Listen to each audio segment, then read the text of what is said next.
करना चाहती हूँ। इधर हुआ क्या कि रानी राजा दुखी करम की लिखी करत तारी और रोने गोने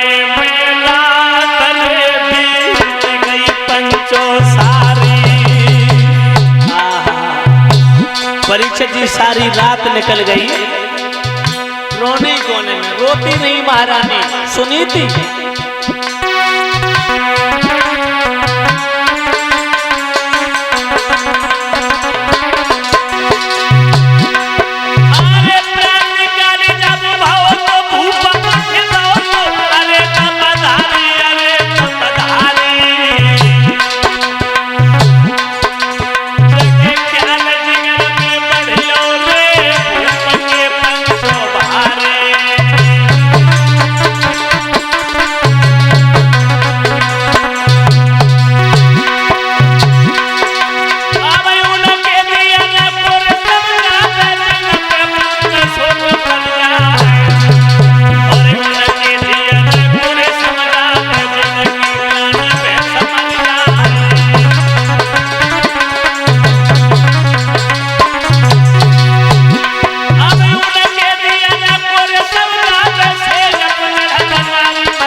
सारी रात माता सुनीति ने समझाया, उनकी पत्नी ने।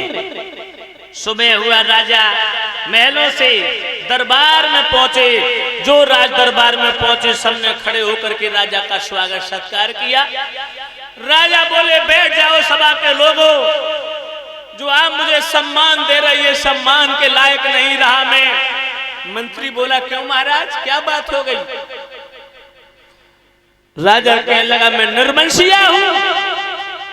और इतने शब्द कह करके राजा पछाड़ खा करके गिर पड़ा। परीक्षित जी, मंत्री ने माता बहनों झपट के उठाया, राजा को सहारा दिया, सिंहासन तक पहुंचाया।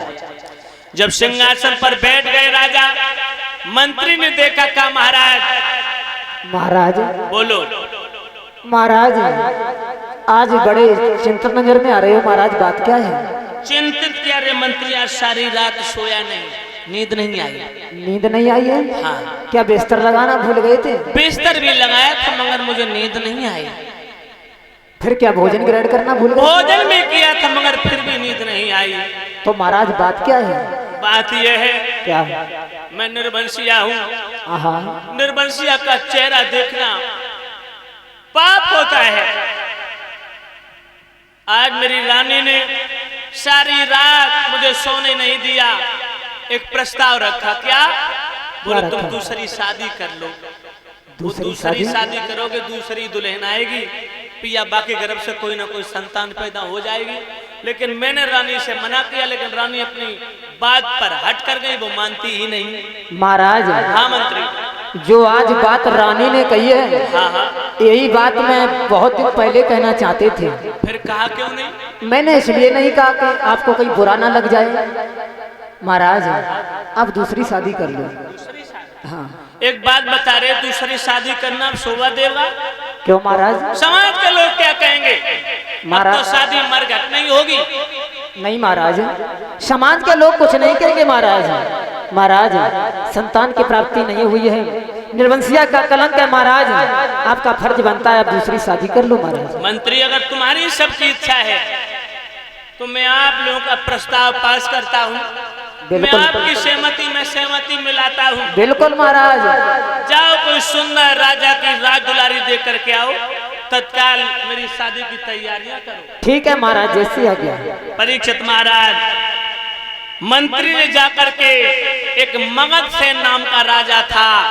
मेरी माताओं ध्यान से सुनना, उसकी लड़की थी जिसका नाम था सुरुचि, जो स्वयं में रुचि थी और किसी से कोई लेना देना नहीं। श्रृंगार बनाने में तो स्वयं में रुचि, खाने में तो अपनी इच्छा के अनुसार खाती थी। जो करती थी अपनी इच्छा से करती थी, दुनिया से कोई लेना देना नहीं। सुरुचि नाम की लड़की के साथ में, कन्या के साथ में महाराज उत्तान पात का विवाह परीक्षित जी तय हो गया। राजा को दूल्हा बनाया रानी सुनीति ने। माता बहनों, राजा दूल्हा बन के मगध सेन राजा के दरवाजे पर पहुंचे। विधि विधान पूर्वक विवाह संपन्न होता है। परीक्षित जी पहली रानी घर में मौजूद थी, जिनका नाम क्या बताया मैंने, सुनीति। और दूसरी जो शादी करके लाए महाराज, उसका नाम है सुरुचि। दूल्हा चलते चलते अयोध्या के निकट आया। नर नारी झूम उठे। अयोध्या नगर नव दुल्हन की तरह सजा हुआ है के विवाह करें अवध में आए, खुशी सब ने मनाई है।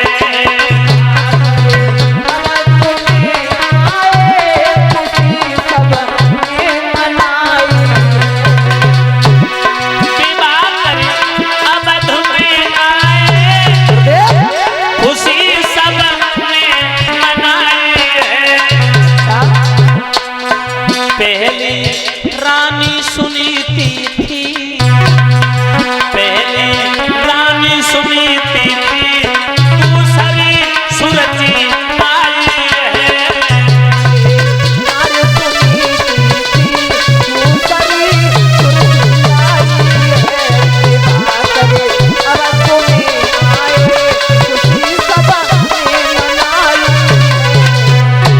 द्वार पे आ गया डोला,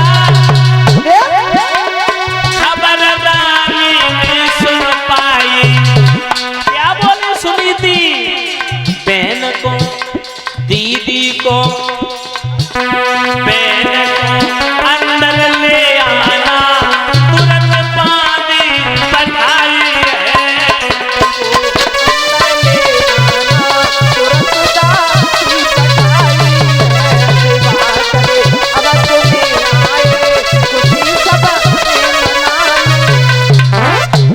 जो माता बहनों छोटी रानी सुरुचि का डोला दरवाजे पर आया, इधर बड़ी रानी सुनीति को खबर लगी कि मेरी सौत का डोला, मेरी बहन का डोला दरवाजे पे खड़ा। दासियों को भेजा, जाओ जल्दी लेके आओ, नहीं तो मेरी बहन नाराज हो जाएगी।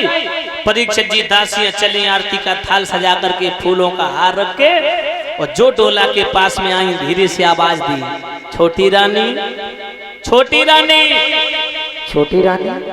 आप ऐसे कह रही हैं, अंदर चलो, आपको बड़ी रानी याद कर रही हैं।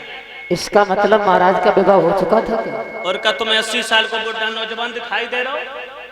शादी हो गई थी, मगर बड़ी रानी जेठी रानी सुनीति की कोख से कोई संतान की उत्पत्ति नहीं हुई, इसीलिए राजा ने मजबूर होकर के तुम्हारे साथ में दूसरा विवाह किया। अच्छा, हाँ, तो जाओ दासी, पहले महाराज को बुला करके लाओ। पहले मैं उन्हीं से बात करूंगी, उसके बाद में अंदर जाऊंगी। परीक्षित जी राजा को बुलाया।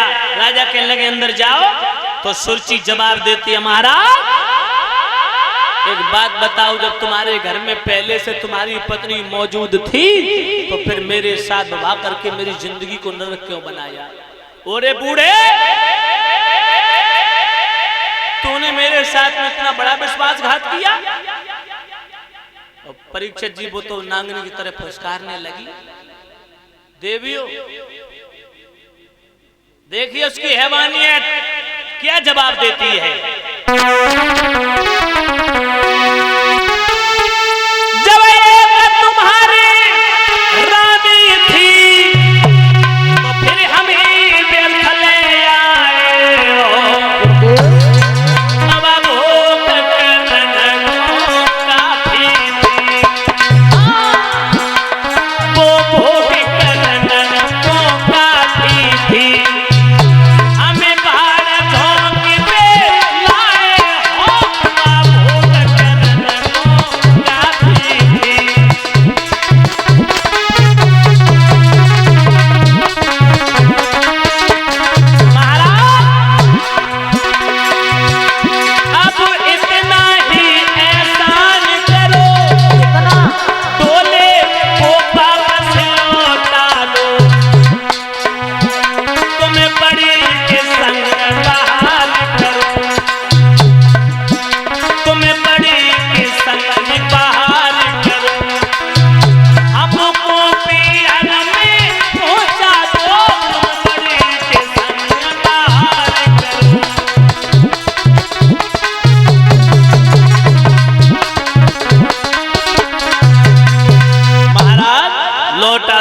घर डोला और मेरे जाने के बाद पड़े अवधपुरी पे गजब का गोला। मैं जा रही हूँ, नहीं जाऊंगी। जब तुम्हारे घर में पहले से औरत मौजूद थी तो फिर मेरे साथ विवाह करके मेरी जिंदगी को नरक क्यों बनाए?